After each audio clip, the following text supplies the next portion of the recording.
just don't think I'm ready. Sometimes I could be cool, but sometimes I can be difficult. Sometimes I'll make you happy, sometimes I make you miserable. Some days you gon' be saying I wanna spend my life with you. Then other days you gon' be thinking why'd I even get with you. Sometimes I could be nice, but sometimes I got an attitude. Sometimes I'm wild, sometimes my thinking can be irrational. I'm not trying to turn you off, get you away from me. I'm just trying to give you 100% honesty. I got some bad habits, bad habits. I got some bad habits, bad habits. I got some bad habits, bad habits. Really want you to be mine, don't want you changing your mind. Want you to see my bad habits, bad habits. I got some bad habits, bad habits. Yes, I know I got some bad habits, bad habits. Really want you to be mine. Maybe I need some more time, cause I got some bad habits. Sometimes I can be a flirt, sometimes I'm a jerk. My sarcasm might get on your nerves. I have a really short temper and I always seem to curse. I never back down, I always make sure I have the last word. I know it's a lot, I got a couple issues. I should work on these things before I can get with you. But sometimes I wanna change, I'm ready to give it up. But other times I don't give a damn, I truly don't give a fuck. I got some bad habits, bad habits. I got some bad habits, bad habits. I got some bad habits, bad habits. Really want you to be mine, don't want you changing your mind. Want you to see my bad habits, bad habits. Yeah. I got some bad habits, bad habits. Yes, I know I got some bad habits, bad habits. Really want you to be mine. Maybe I need some more time, cause I got some bad habits. So before you set your mind on this thing with you and I, understand I need to work on me before I can let anybody be part of my life.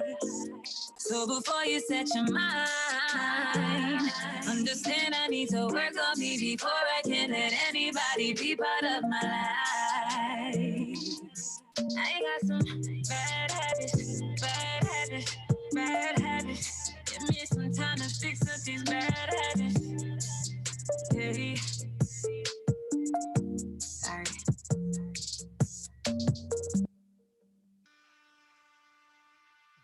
What's going on, my people? You already know who it is. It's your boy Prophet Pete, and this is another edition of the Prophet Radio Show.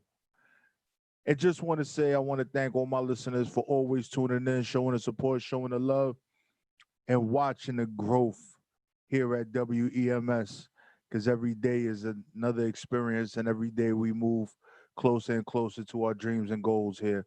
And today we have for you a wonderful guest, Lena Arnold, motivational speaker, poet, writer, educated woman with a lot to say.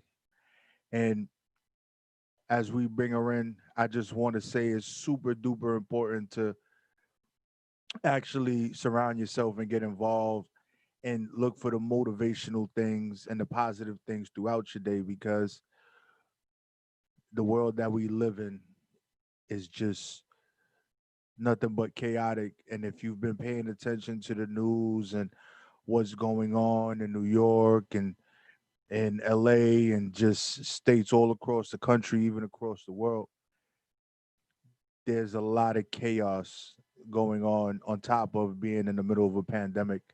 And it just seems that there's a lot of the humanity factor in all the stuff that's going on is quickly being removed. And people are not acting as civilized as they should. And hopefully we can get to a point where we can get back to people caring for one another and living within a community where everyone helps each other and looks out for each other, because that's the only way we're going to overcome. There's so many things in this world we cannot do alone. And sometimes we pull away and shelter ourselves thinking that that will protect us from the craziness of the world, but a lot of times it just leaves us more vulnerable, because once we seclude ourselves, we don't really know what's going on in this world. besides what is given to us by the media. And we have to find a better way. And being able to deal with people or speak to people that have been through some things, there's a lot of lessons you can learn. So, without further ado, we're actually going to bring in our wonderful guest, Lena Arnold. And as we're waiting for her to connect, she's on her way in. And I just want to say, welcome her to the show. And I'm not sure what's going on right now, but she should be here. So while we're waiting for her to connect, I just want to say again, positivity, growth, finding people of a like mindset so that you can be able to grow as well. So, good Is evening. it working? Hi. Hello. How you doing this evening, I, Miss? I'm good. How are you? Great. Let me turn my sound up so I can hear you better. There we go. Okay. I can't wait to hear what you got to say.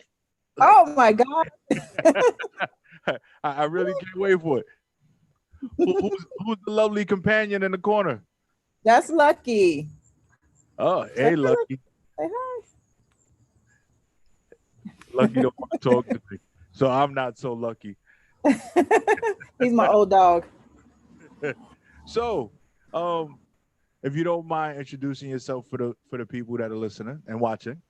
People that are listening, I am Lena Arnold. How's everybody today? I'm talking like they can talk back to me, right? I don't know what my problem is. Hey, look, they're probably responding. We just can't hear them. So, um, getting to know a little bit about you, I see that you have a very substantial resume with the things that you have done and the accomplishments over the years. Not only are you a writer, you're a poet, and you're a motivational speaker, and you touch on some topics where people kind of shunned away from, especially in our community, because we tend not to want to seek the help or the knowledge that we need to educate ourselves and surpass all the myths or the my uncle or my auntie told me this and that's what it is. Yeah, yeah, and I've just recently, well, I guess in the last couple years, re-added radio hosts to my things, because I'm hosting a show for Central State University Extension called the Synergy Show, which is a community and economic development program, and very soon we'll have a separate show launching with some of my colleagues that is off the job called the Conversation Piece, and that's where we really get into talking about stuff. And the idea of the conversation piece is, anybody can say what they want to say, but can you defend whatever it is, whatever your belief is, whatever the topic is. So I'm really excited about that one. So we've had some heavy hitters lately. It hasn't aired yet, so we're still in production, trying to get about 12 shows in the can before we officially launch. Oh, okay. Well, I'm super excited to listen to some of those topics and questions. And sometimes someone can be completely wrong in what they're saying, but they truly believe that the statements that they have fully supported. Oh gosh, I'm sure I'm one of those people sometimes. And I think what I've learned, as I've gotten older and matured is that reality is not reality. Oh wow, Perception yeah, perception is reality, right? yeah. So the way an individual perceives something is their truth, regardless of what you say or what you put in front of them. That's their truth. Yeah, and you're absolutely right. And I think we can even look at the current climate today, with how different people respond to COVID, right? Because a lot of it is based on our perceptions, whether right or wrong. A lot. I had a conversation with someone the other day, and I said that you know my thoughts, again, not saying that they're right, but are based on the perception that I see around me. And I've been very fortunate. No one in my family has been sick. None of my friends, none of my neighbors. So from my perspective, I'm not that stressed, but by the same time, I try to be very respectful of other people who have had people that they know who have been impacted by it, and people who have maybe lost someone behind it. But again, it's kind of going back to what you said about perspective. Yeah. And for me, I live in New York, from New York, and we got hit like super hard in the beginning. Super hard. Yeah.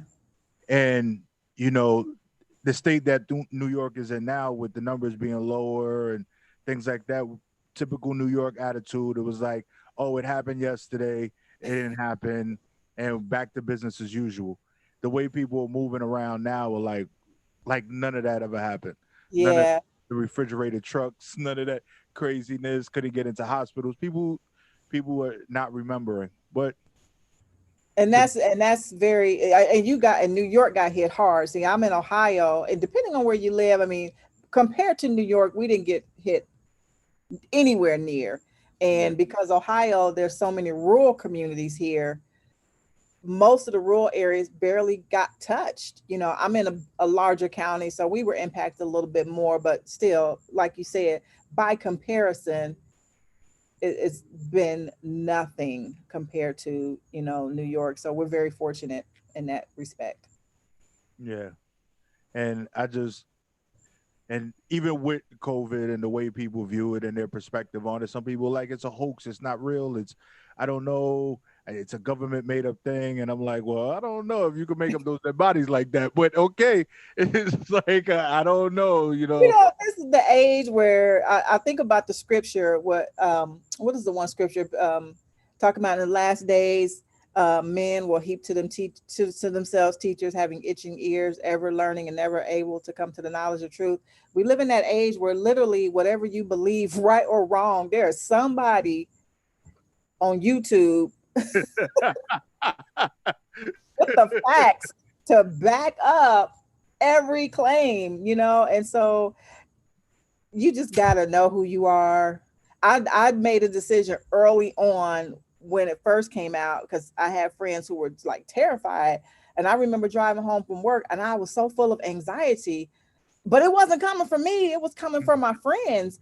And I just decided right then and there, whatever happens, I would just not live in fear, because the anxiety was worse for me than even the actual reality, because the reality was I wasn't sick, nothing was happening to me, and yet I'm sitting up here like, oh my god, the sky is falling, and heart pounding, and it was like, wait a minute, this is not even you, this is coming from all your friends who are freaking out, so I don't know if we were supposed to be even talking about that, but if you're out there and you're listening and you're stressed, take a deep breath.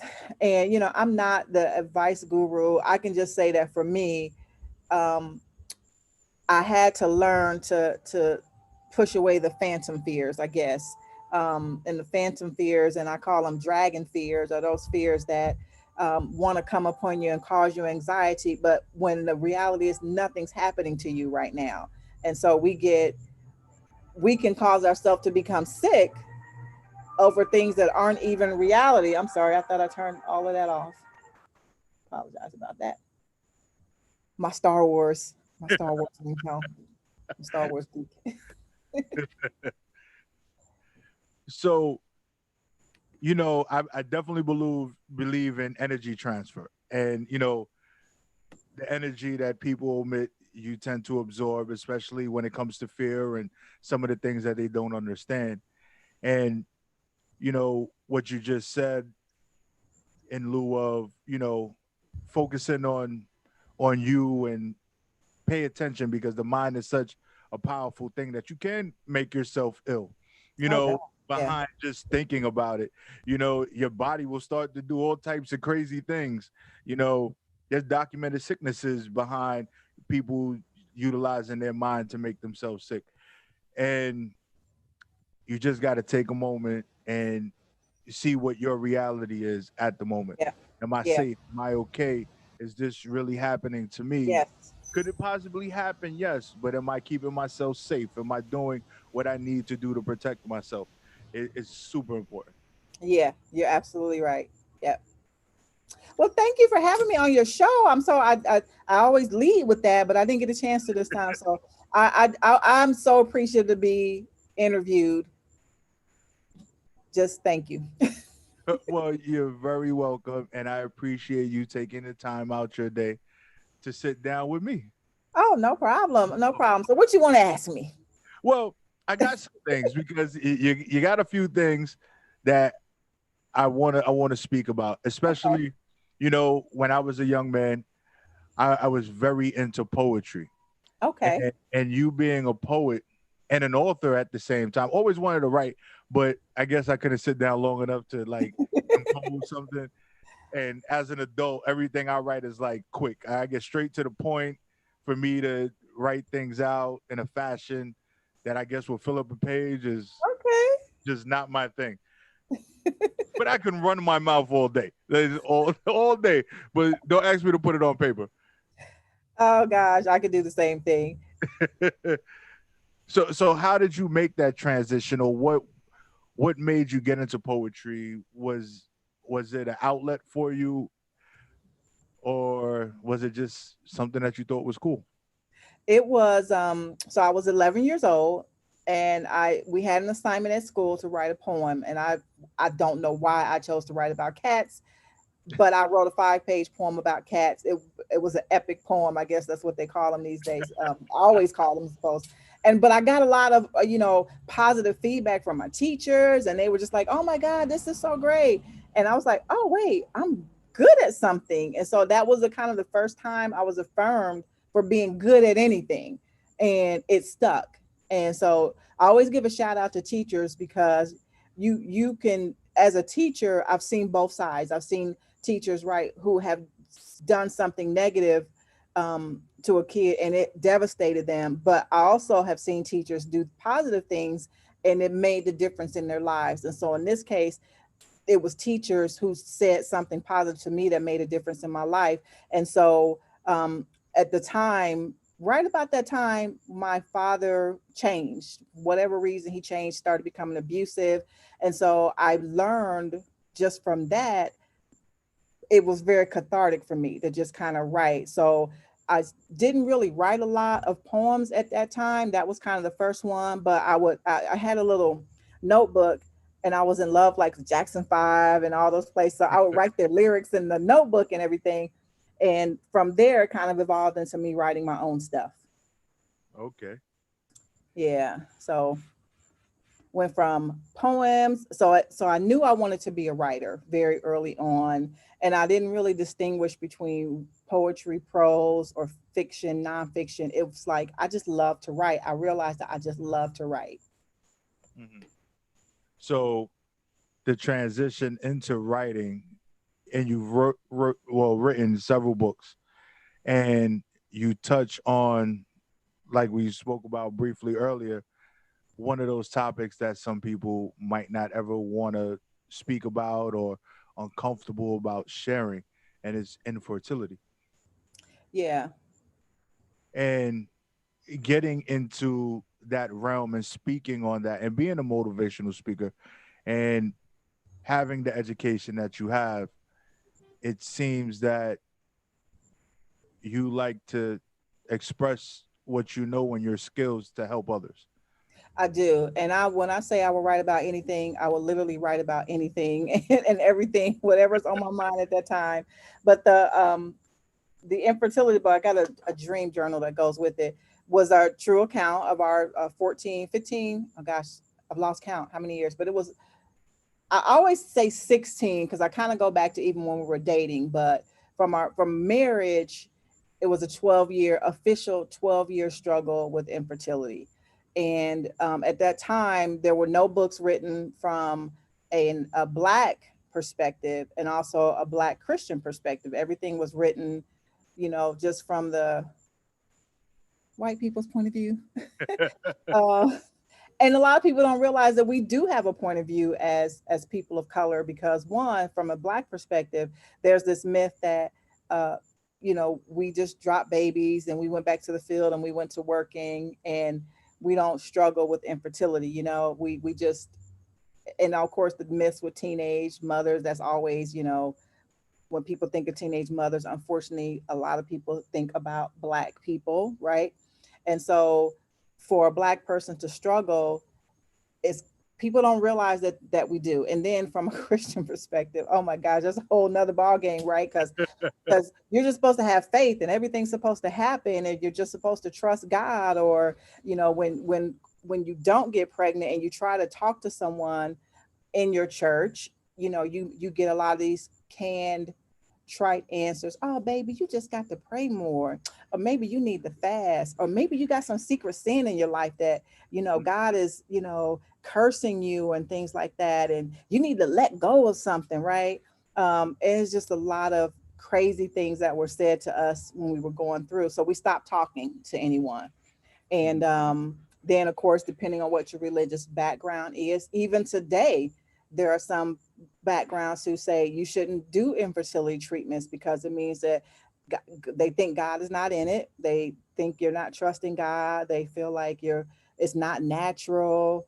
And one of the things that we wanted to do was dispel all of those myths from all of those communities and make people understand that this is a health issue. There's something going on physically in your body, and that in most cases it can be fixed.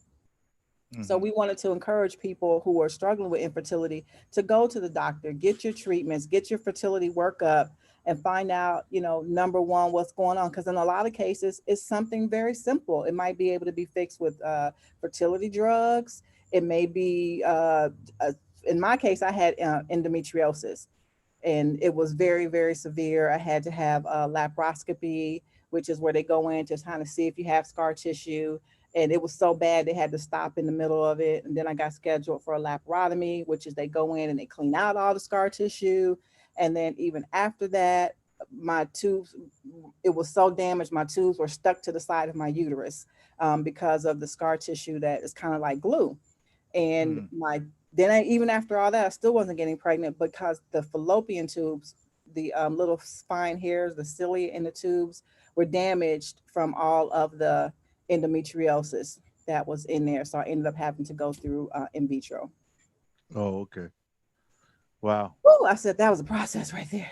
It sounds like a long process, but a process that was well worth going Absolutely. through it. And when you spoke about the church and the things that people would say throughout my lifetime, speaking to people of the same faith as I am, I would hear things like that. Mhm. And you know, it came to a point in my life where I realized that when it comes to God, God helps those who are willing to help themselves. So you can't just sit there Yeah, praying. Yeah, you can pray. Yes, nothing wrong with praying. Not saying right. anything wrong with it. But you can't say, God, I'm broke, I'm about to get evicted, and then you're sitting on your couch drinking beer Yeah, and not moving all day. You're not right. gonna get the assistance you're looking for. So you got to put forth the effort, and your heart has to be in it, and you have to be willing to go that way. And I truly believe that God will never put you through something that you cannot handle. If you Yeah. choose not to push through it, that's on you because we do have the freedom of choice. Yes, you're absolutely right. Because even when going through the process, many people said, "Why don't y'all just give up? Why are you putting yourself through all that?" And I just said, I believe God. I always believed that we were supposed to have children, but like you said, if we didn't go through that process, nothing would have happened. And again, a lot of people are even to this day sitting in churches praying for things to happen, but they're not willing to do what it takes to make them happen. We're praying for God to increase our finances. That's great, but sometimes you have to go get a second job and wait. Opportunity comes when you're in the position to get the opportunity. Like, and I'll give an example. When I was a stay-at-home mom for 10 years, and I knew that was when I was ready to go back into the workforce. I knew that I would be competing with people much younger than me. And so mosquito.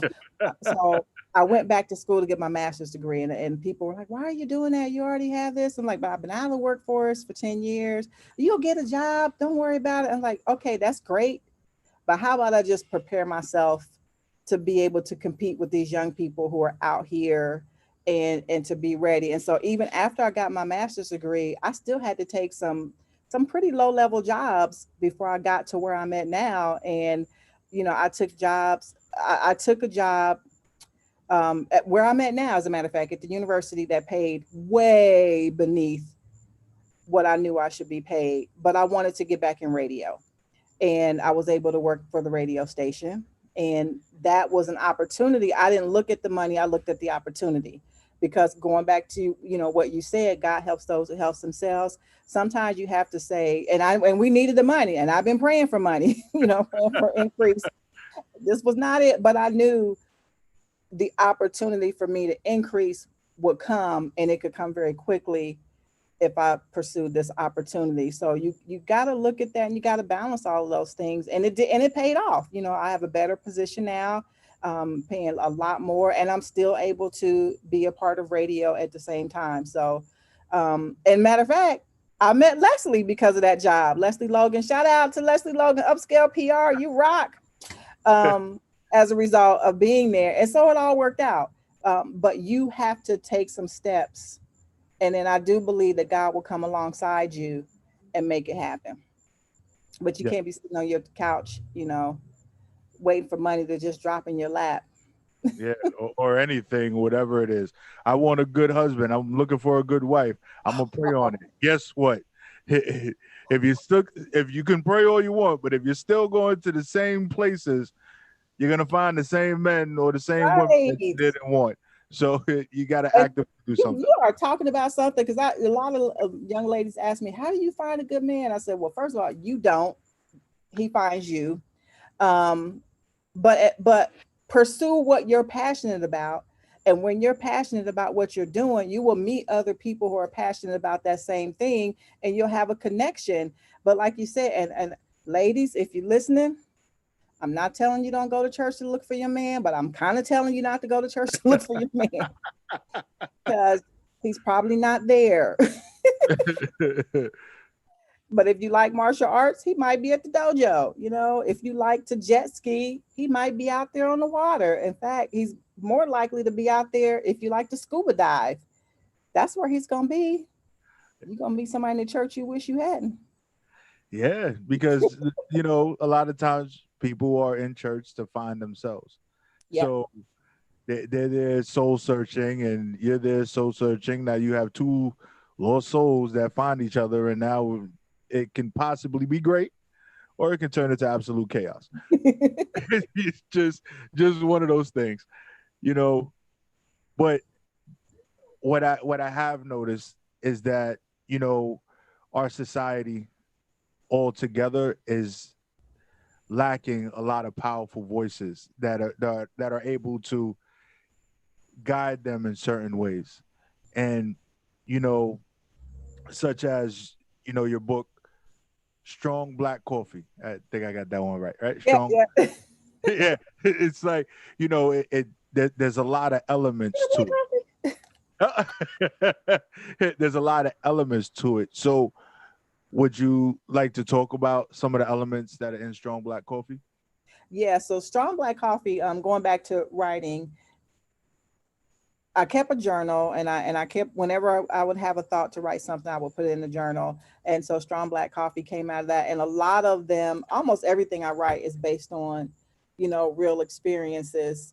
And one of my favorite poems actually there are a couple of them, but there are four, I think in particular, that were all written right after how everybody has that one moment in their life that is like so embarrassing. You just go, how did that happen, and how did I get here? Well, they were written from that. But going back to that, being cathartic, it has really helped me. So I'll tell you about it real quick. It's funny now, but I couldn't laugh about it at the time. So make a long story really short, I found myself in a racially challenged situation that caused me to get arrested. And I was in jail for like 3 hours, I think. It may not have been 3 hours. It felt like 1,000 years for me because I was 40 something, never been in trouble with the law. And here I am in jail, right? And so, but what it did for me, that was the first moment that I realized that everybody's one dumb decision away from being in the same place. It made me look at people who have been in jail and have been in prison, incarcerated differently. Not that I ever looked down on anyone before, but that was the first time I felt the pain of being cut off from society. And like I said, it was only for a few hours, but I couldn't go anywhere, while I was waiting on bail. And I'm laughing now, but I wasn't laughing at the time. And so one of the ladies said, and I knew it was coming, you know how they always ask you, what you in for? And she said, what you in for? And I was like, oh girl, I'm here because I forgot who my daddy was. She's like, what you mean? I said, I forgot who my father was. She said, what do you mean? I said, I handled the situation the way Lena would handle it instead of the way God would handle it. And that's why I'm here. I ended up filing a lawsuit against the organization. But anyway, so I wrote this poem. One is called The Hunted Fox. And it's kind of talking about how we as Black people feel like we're constantly being hunted. We feel like we're constantly being chased. And that fear that we have. And when I got out, like I said, got out like I was in there for a long time, but every time a police car was behind me, I felt like they knew that I had been to jail. Or whenever I would apply for a job, I felt like, and I was like, oh my God, this is what real incarcerated people feel like.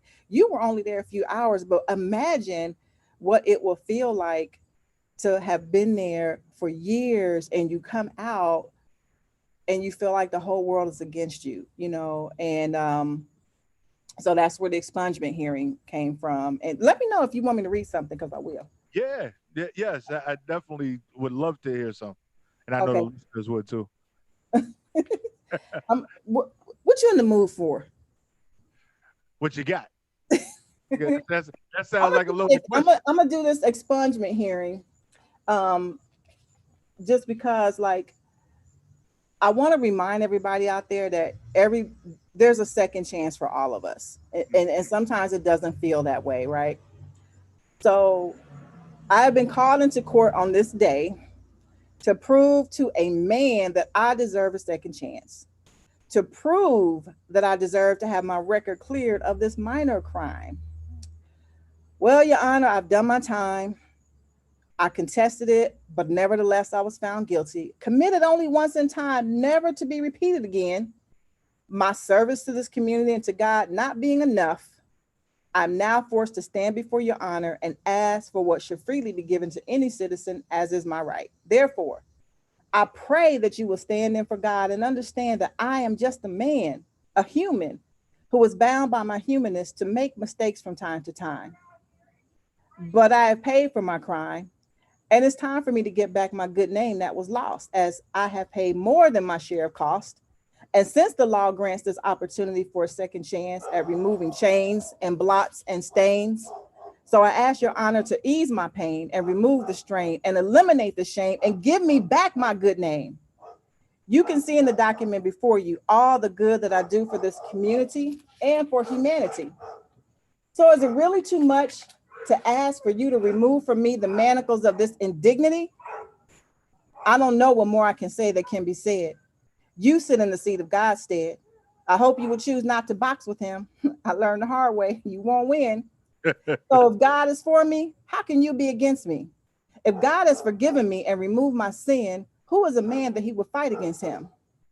But if I must take the mark of Cain, if I must be forced to bear this blot against my good name, then I refuse to wear it as a badge of shame. If I must take this smudge, if I must carry this stain, then I will accept this harsh blow with pride.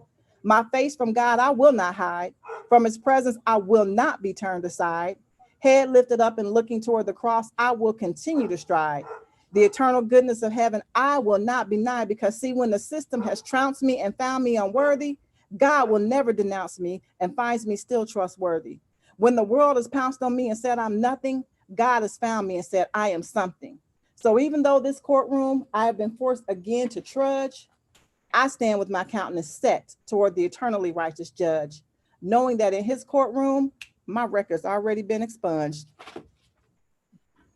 This is how they do it, right? Ah, I got the little. And you know that right there speaks to so many people on so many different levels. Um, I must say, knock on wood, you know, me making it to the age that I am and never being incarcerated is a blessing. Yes. But I've been on the other side of that badge looking at guns drawn and being Mm, afraid and not knowing just because of, me being the color that I am or being in the neighborhoods that I grew up in or just driving a car that they felt yeah. that I've been driving in. And I'm Yep. like, well, you know, and the talks that we get as, black men from our fathers or from our parents are always totally different from people from other areas. Yeah. It was don't question the police. Mm-hmm. I was told to shut the car off, lower all the windows, put the keys on the roof of the car, Mm-hmm. just so that the officer wouldn't feel threatened. And I'm like, but he's the one with the gun, and it's Yep. the craziest thing. And as you get older, you realize you sitting in a vehicle and an officer shooting in a vehicle, he's hitting nothing but vital organs when he's shooting Yep. in. So your survival rate is very, very low, you know? Yep. And it's just so sad that it has to be that way. But there's a lot of people don't understand and their perception is different, Yeah. you know? But there are so many people that need second chances. Yeah. And they're told that they have to wear that negative experience as a badge of honor, especially when they come back into their neighborhoods Mm-hmm. or even seek work or attempt to restart their life after they get out. Yeah. And it's hard. It's hard for them.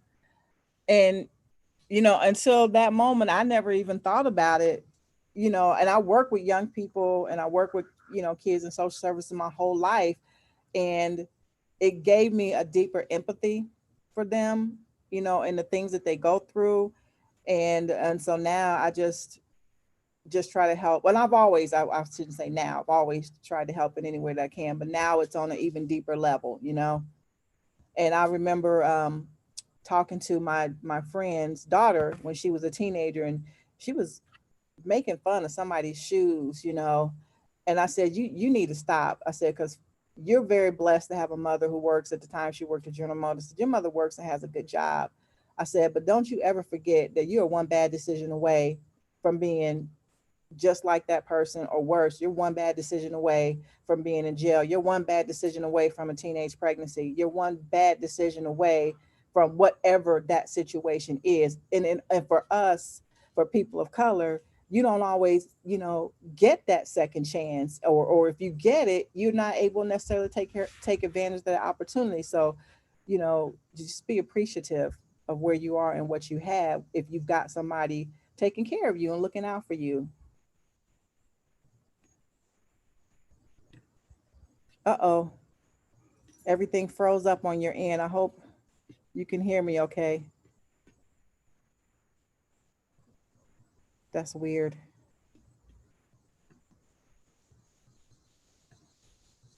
See if you can type your message.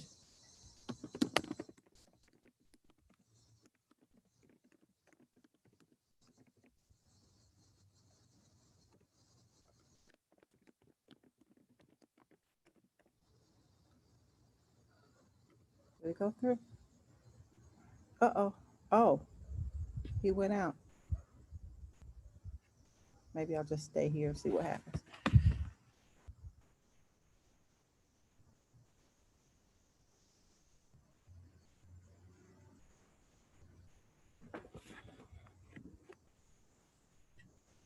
Should I log off?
And we are back, y'all. We are back. Definitely back.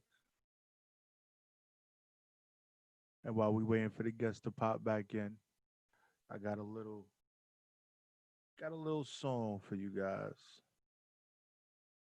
Hey, you're back.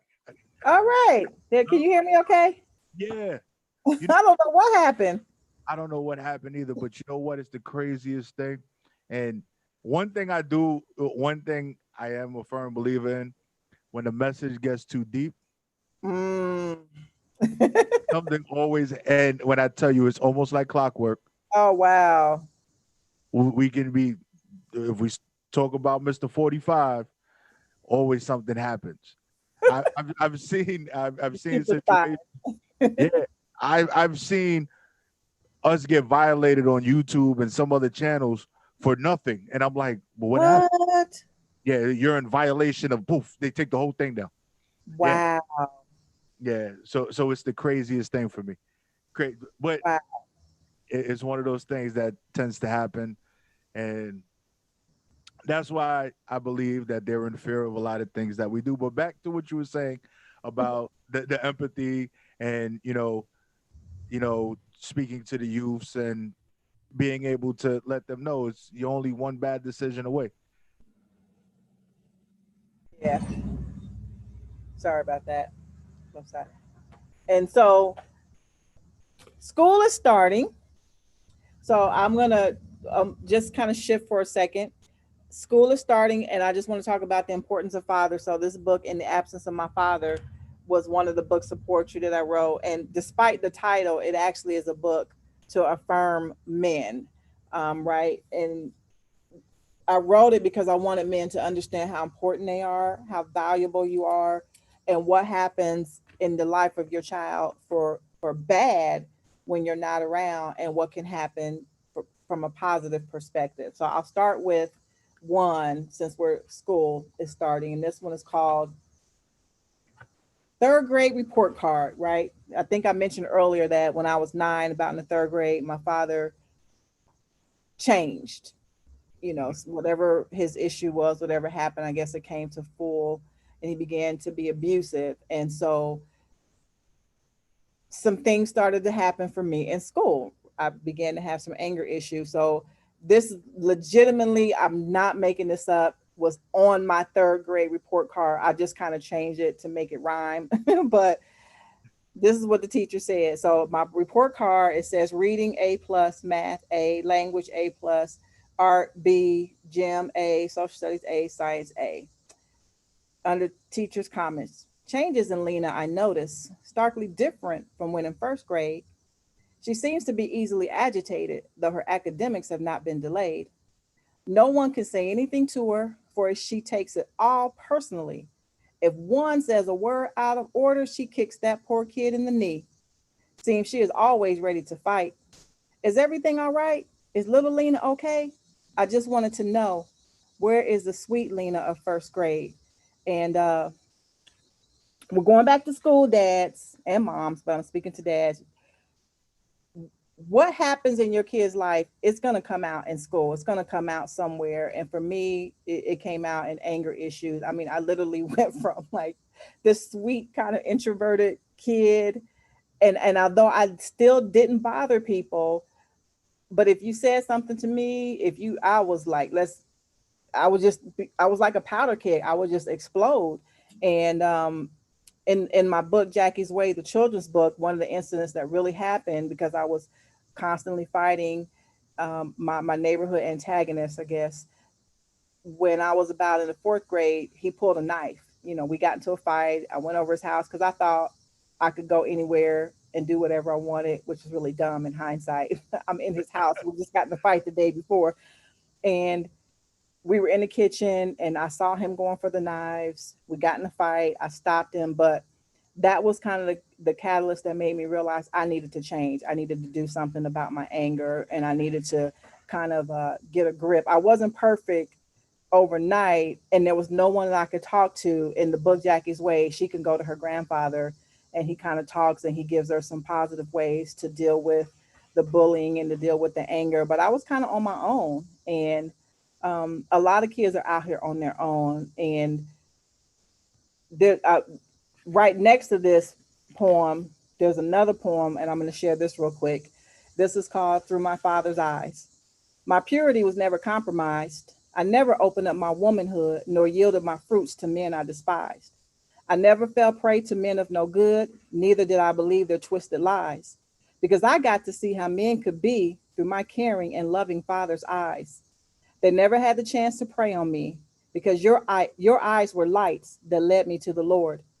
You kept my feet on the best paths to pursue, and safely led me to the proper shore. You were my eternal summer, always bright and true. From you, Father, I gained the strength to stand, guided by your faithful, firm, and loving hand. So that's kind of like two of the. Then there's one that I have a video poem called "The Good Father." You can, if you go to my the lenafieldsaRnold.wordpress.com, my blog, you should find a link there. But Daily Motion and on YouTube, and I think I even have it on my Instagram, Lena Fields Arnold. But check it out. And again, despite the title, I just wanted men to know we love you. I don't care what woman says she don't need a man. She's lying, because you do. You might not necessarily need one for your love interest, but you need a man in your life. And they are important, whether it's a man friend, whether it's your daddy, whether it's your brother. Your kids need their father. So, ladies, I don't know who I'm talking to right now, but if you keeping your child from that man, and he's a good man and he is doing what he was supposed to do, you are wrong, and you're gonna pay for that. So just cut that stuff out. That's Mama And Lena talking.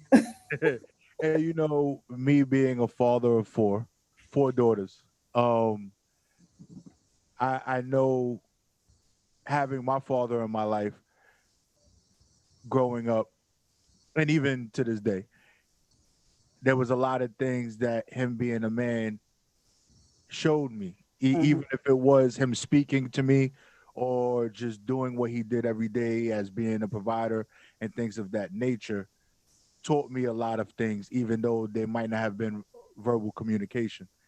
And having my children and, raising them to who they are, there's a lot of me in them Hmm. just from me being there. And there are a lot of things that some of them are in the dating age. Well, all of them except for one. I still got one, a younger baby, date and, have boyfriends or in relationships. And there's certain things they won't put up with or even deal with a guy because that's something that they never had to deal with me raising them. Yep. So it's just the impact, and even just being a friend of a family member and being that role model is always important as well. Absolutely, absolutely, and I just want men to know that because a lot of men, especially again going back to men who may have been incarcerated or getting out, they a lot of times feel like they don't have anything to contribute. They think I don't have enough money, or I don't really have a lot of things in place. But the biggest thing your child needs is just you in their life, because what you said, just having someone they can talk to. I even like watch how my husband interacts with my boys. And sometimes I'm like, are y'all even interacting? They're just sitting there. They can be sitting in front of the TV watching a NASCAR race for like 4 hours, not saying a word to each other. And, we're talkative women. We want to talk all the time. So we think if you're not talking, you're not communicating. And they're like, we talking about? We're having fun. I'm just like, okay, but it's working for them. And they may at some point have a deep conversation about something. It may last 15 minutes out of that whole 3 hours, but it was the most impactful 15 minutes of their lives. And me understanding, me being a guy, usually the long-winded part when it comes to deep conversations never really happens. It's those 2, 3 sentences that say it all, and then okay, and that's Yeah, it. And we yeah, walk away. Everything's understood. Well, at least we think everything's understood. And we walk away and we're like, yeah, I feel good about it. Yeah. And it just always doesn't go that way when you're speaking to the opposite sex. It just always go that way. You want it to, but being as spiritual and as connected and as you are, and reaching out and being empathetic and helping the youth, when it comes to relationships, would you have any advice for people that are looking to find that individual that's perfect for them? Over the years, I've heard the term love language, and there's not many people. Obviously, everybody has their own perception of it. But what would be your perception of love language?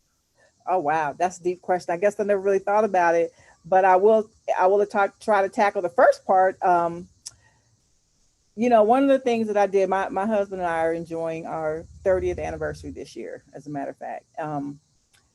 Thanks. So one of the things I tell young people is, I even told my daughter today, she's not dating yet, but it was about, this is kind of silly, but okay. Uh, because I feel like you can find a lesson in anything. So we had some old hot dog buns and some new fresh hot dog buns. She didn't know that I had the new fresh, so she put a hot dog on the old one. I said, "Oh, we have some new fresh buns." She said, "Oh, that's okay. I've already put this on here. I don't want it to go to waste." I said, "But it's old. It's no good."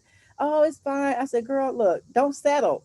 Go get the fresh hot dog bun." So it's kind of like with relationships, right? A lot of times we settle because we just want to be in a relationship. So we'll settle for someone because they're paying attention to us, or because they may be buying you flowers, or they just make you feel good. But you never really ask yourself what you're looking for, that will sustain the long run. So I tell people, you know, write a list of what you would be looking for, what traits that you want, what kind of father you might even want them to be.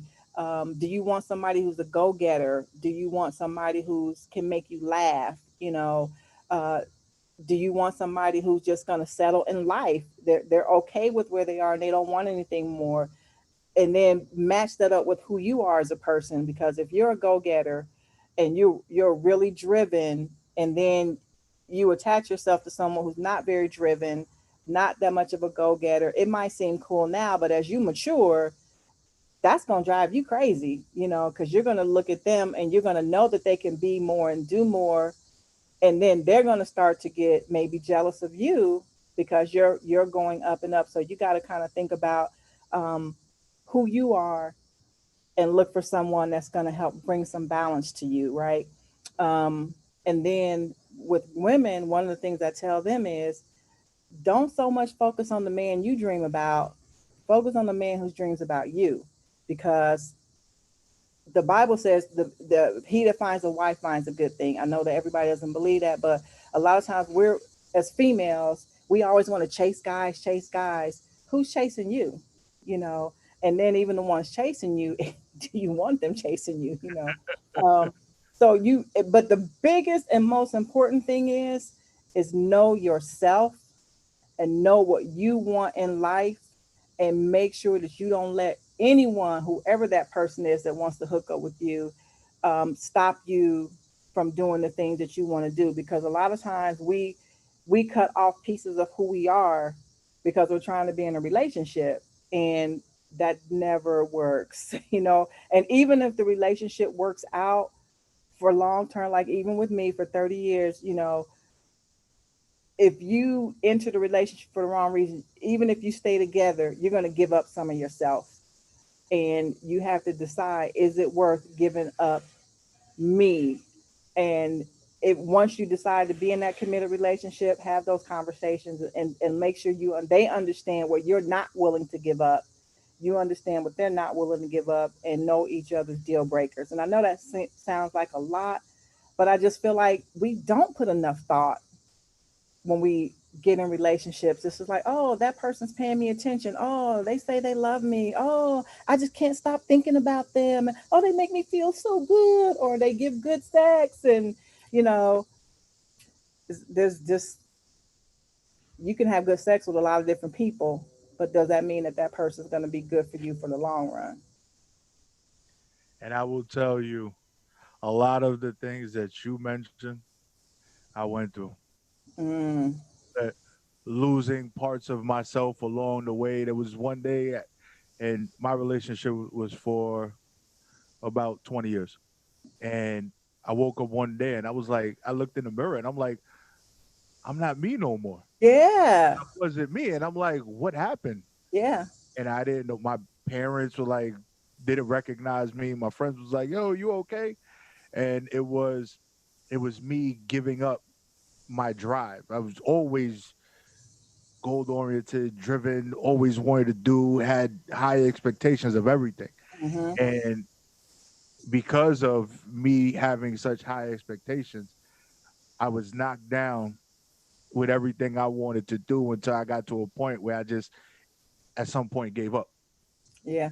wanting to move forward. And then it was like, I'm like, no, at the end of the day, I have to do what fulfills me. Yep. And the birth to the Profit Radio Show, the birth to several businesses, the birth to going back to school. I was a high school dropout, got my GED because I had a child at a young age, but then went back to school and got a degree at 40 years old. So it was one of those things, but I was always told, nah, you don't want to do that. You can't do that. No, you don't got no time for that. And it's just amazing because now I'm in a totally different place understanding what I went through and where I am now today. Yeah, and you're never too old. That's my philosophy. If you're not dead, you're alive. And like Satchel Paige said, if you didn't know how old you were, how old would you be? I've decided I'm perpetually 28, and I live my life like I started martial arts at 45, and I'm still doing it. I got my black belt last year at 50, whatever 50. I see. I can't remember how old I actually am.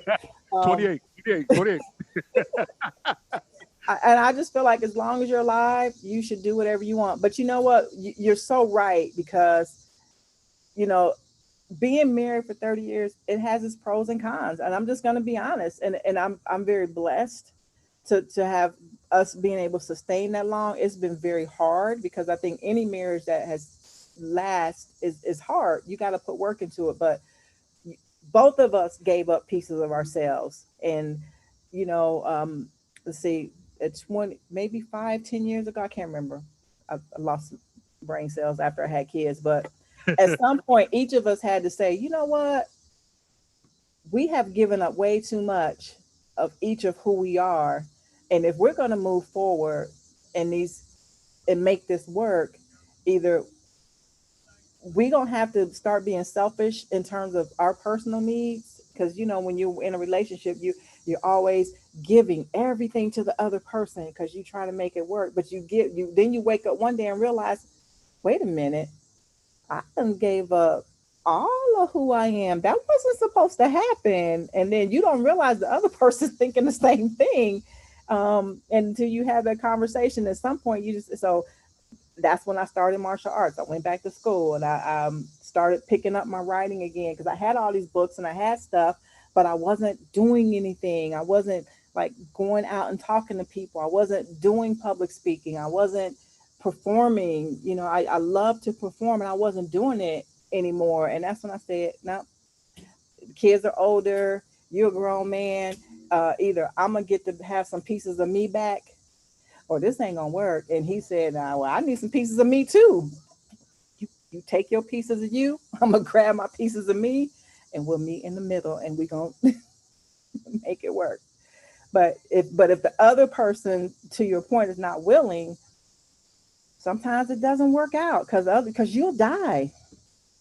Yeah. Yeah. So I hope I answered that question. Relationships, y'all, think about them. Yeah, you got to think about them, right? Definitely got to think about them. Just don't. And a lot of times, especially when we're young, we don't look for what we, but we don't look for those long lasting characteristics in the individual. Yes. We look for that ideal, the social media type relationship. Can we take pictures and post them on Instagram together? Do we look cute together? Right? But behind everything else, I say, look, looks don't matter Yep. as much, right? Because as you get older, right? As you get older, Yeah. right? Gravity is undefeated in this world. I'm sorry, it's just undefeated. So, I would rather be with someone that has a beautiful heart, a beautiful mind, than a beautiful exterior. You Yeah, know, yeah. it's like, because that would never change unless whatever life happens and your life experiences, you might adjust, but that's still you. Mm-hmm. You know, and the superficial things that we tend to look for in the relationships initially, and for a lot of people that I know that say, "Hey, I'm always finding the wrong person to be in a relationship with because you're looking for the wrong thing. What Exactly. you think is good for you is not necessarily good for you. Go in the other direction and see what happens." Yep. And as women, I think a lot of times they don't know their own value. Because I had a young lady out back in the 1,000 years ago I was mentoring, and she came up, but she was she grew up poor like a lot of the kids that I work with. I mean, not like I had a bunch of money either, but she was very beautiful, tall, smart, attractive, didn't have kids and at the time, but she just couldn't. She just her self esteem was so jacked up because of her situation and because of her mom. And I told her, I said, you need to recognize that you are a grade A top choice from a female standpoint. I was like, you're smart, you're attractive, you don't have kids. She's like, she's like, what do you mean? I said, you're smart, you're attractive, you don't have kids, and uh, sorry, see this cat running across the street. I thought my dog was about to take off. Um, I said that alone for a lot of men is just that puts you at the top shelf. So don't settle. I guess is what I'm trying to tell you.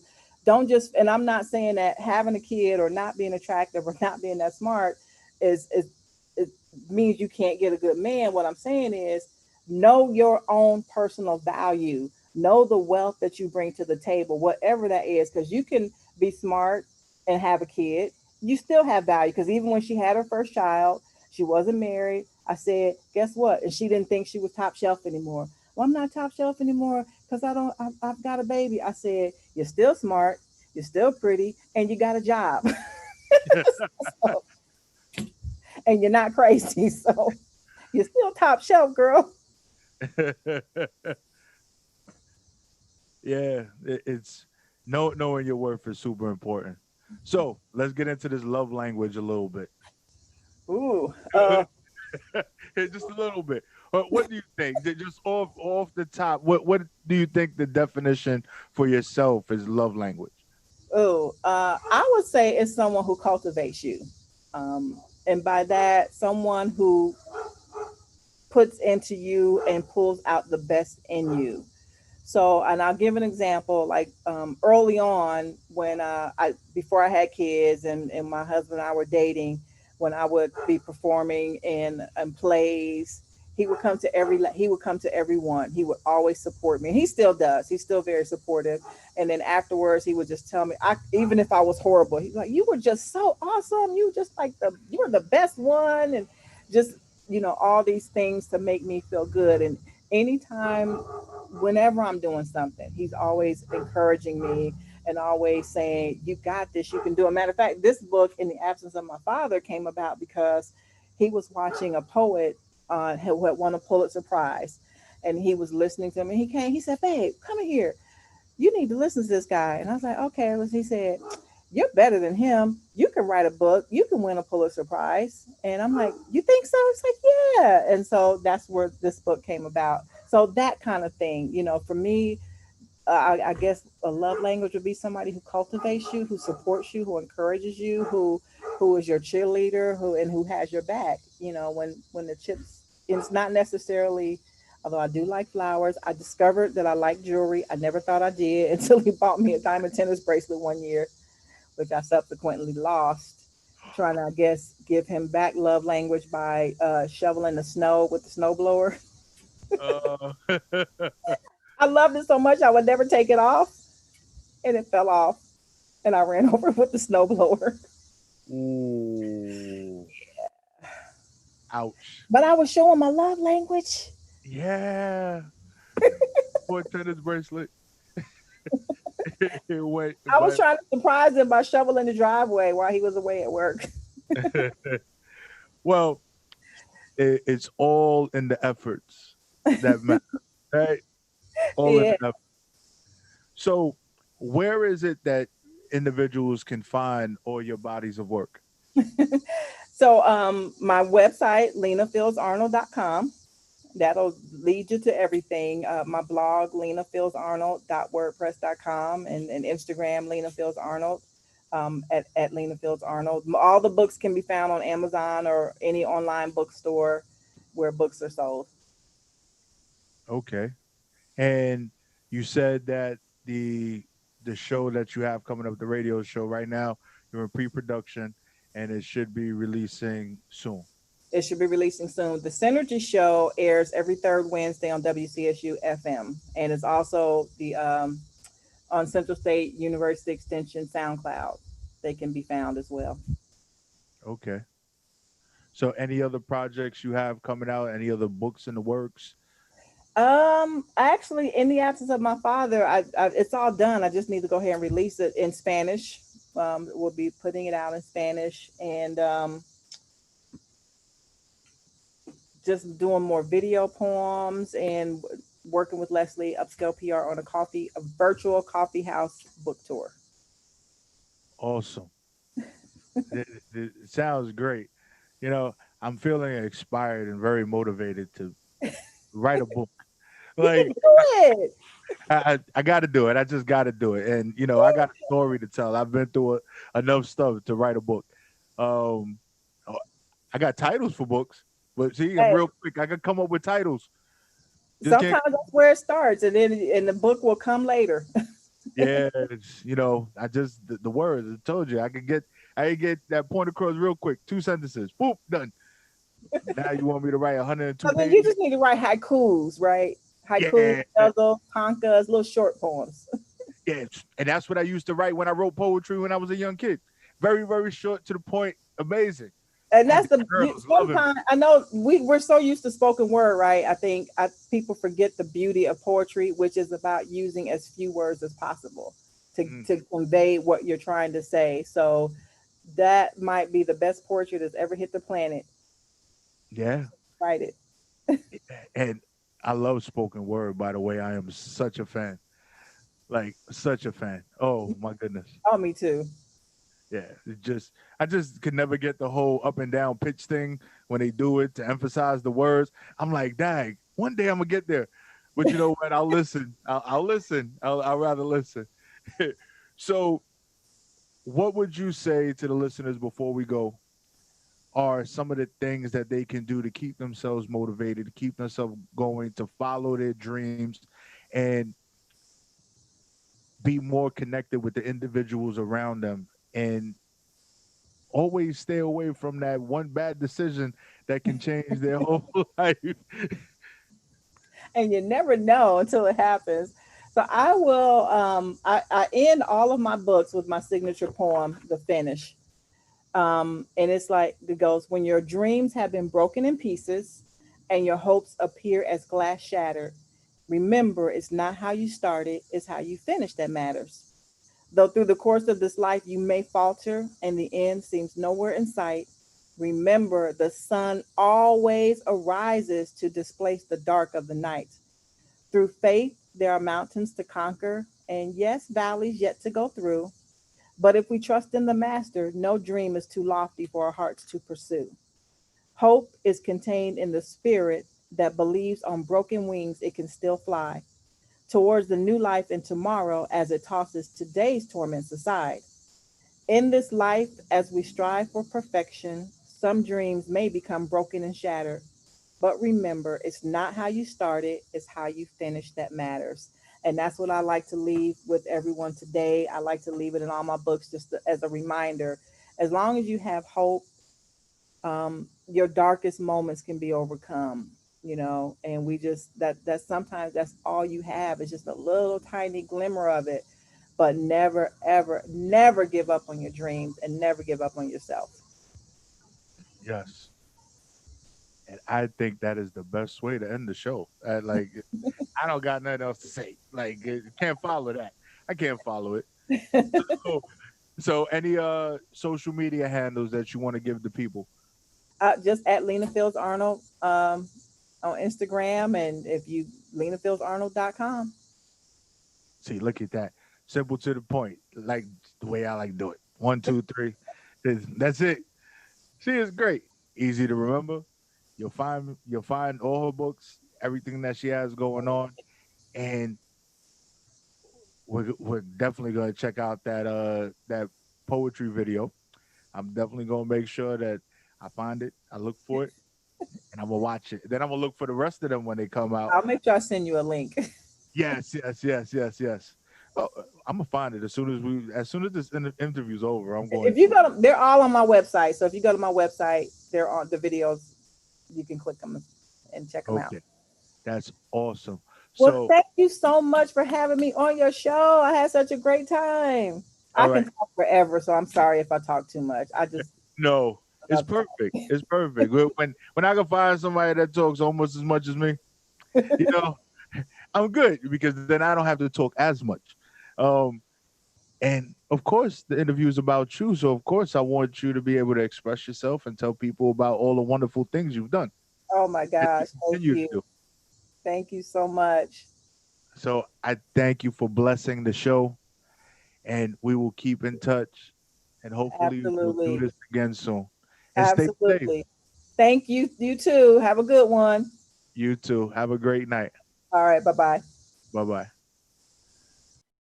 Yeah, so you already know who it is. It's your boy Prophet Pete, and that has been another edition of Prophet Radio with your boy that makes noise all the time. He does what he does, and we had the wonderful author, poet,